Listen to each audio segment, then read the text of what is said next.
দিনের যে অবস্থা আপনারা তো সরাসরি দেখতেছেন কি পরিমাণ টাকা আসতেছে, স্বর্ণ, বিদেশি টাকা, আংটি, হ্যাঁ, সৌদি আরব টাকা দিচ্ছে, ডলার।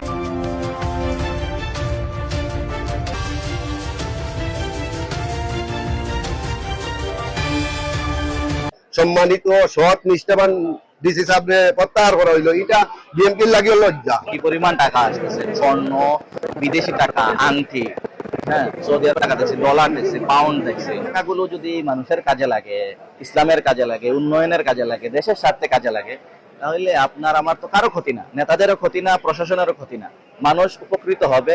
এইটাই শাহজালাল রহমতুল্লাহ মিশন ছিল। অনেকে চিঠি লিখে দিয়েছে, টাকাগুলো দিছে, অনেকে চিঠি লিখে দিয়েছে। কেউ নিজের ভালোবাসার মানুষ, স্বামী স্ত্রীর জন্য, বেশিরভাগ এই রিলেটিভ আছে, বাচ্চা হওয়ার জন্য অনেকে দিছে, এরকম আছে। অনেকে একটা চিঠি পাইছে, সবচেয়ে আশ্চর্যজনক হচ্ছে ডিসি সারওয়ার আলম সাহেবের পুনর্বহাল দাবিতে একজনের চিঠি লিখে ওইটার সাথে টাকা স্টাপলার করে দিয়ে দিছে। আল্লাহ যেন এই ডিসি সারওয়ার আলমকে সিলেটের জন্য, এটা দেখে আমরা খুবই হাসছি। সেখানে দেখেন মানুষ কত আবেগী টাকার জন্য বা এই সুষ্ঠু বন্টনের জন্য, যে সে শিল মেরে টাকা দিয়ে দিছে।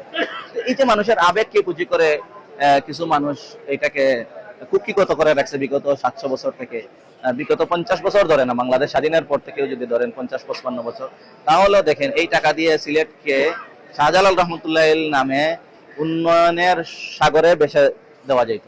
হসপিটাল বলেন, চিকিৎসা বলেন, শিক্ষা বলেন, সবকিছু ফ্রি। সিলেট আসলে সবকিছু ফ্রি, খাবার দাবার থেকে লাগাইয়া সব ফ্রি, এরকম হয়ে যেত। শাহজালাল রহমতুল্লাহ আসলে যে সময় উনি ছিলেন, যে শুনছি আমি, তখন যা কিছু আসতো বিকালবেলা সব খাওয়া দাওয়া করা হয়তো, সবকিছু।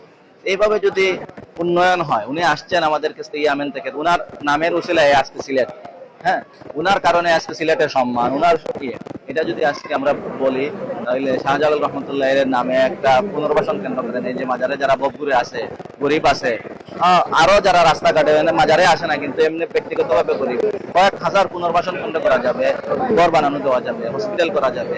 বকগুরে যারা এদের জন্য চিকিৎসক না, যারা মাদকাসক্ত চুরি করে, এখানে সবাই আতঙ্কিত, কোন সময় মোবাইল নিয়ে যায়, কোন সময় টাকা নিয়ে যায়। এই যে আপনারা সাংবাদিকরা আছেন, সবাই মিনিটে মিনিটে খেয়াল রাখতে হচ্ছে আপনার এই যে জিনিসটা।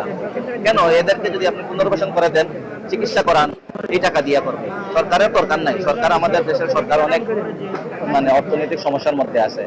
আমরা এই টাকাকে যদি সুষ্ঠু বন্টন নেওয়া হয়, একটা ফান্ড আসছে আল্লাহ প্রদত্ত আসমান থেকে, মনে করেন এইটাকে যদি আমরা খেয়ে ফেলি দেশের কল্যাণে, তাহলে আমরা মনে করি এটা ভুল সিদ্ধান্ত হবে যদি ডিসি সারওয়ার আলম প্রত্যাহার করা হয়। 2 দিন বা 2.5 দিন, 3 দিন হবে সর্বোচ্চ আমরা মনে করলাম। 3 দিনের যে অবস্থা আপনারা তো সরাসরি দেখতেছেন কি পরিমাণ টাকা আসতেছে, স্বর্ণ, বিদেশি টাকা, আংটি, হ্যাঁ, সৌদি আরব টাকা দিচ্ছে, ডলার দিচ্ছে, পাউন্ড দিচ্ছে, এরপরে সব 1000 টাকার নোট, 500 টাকার নোট বেশি।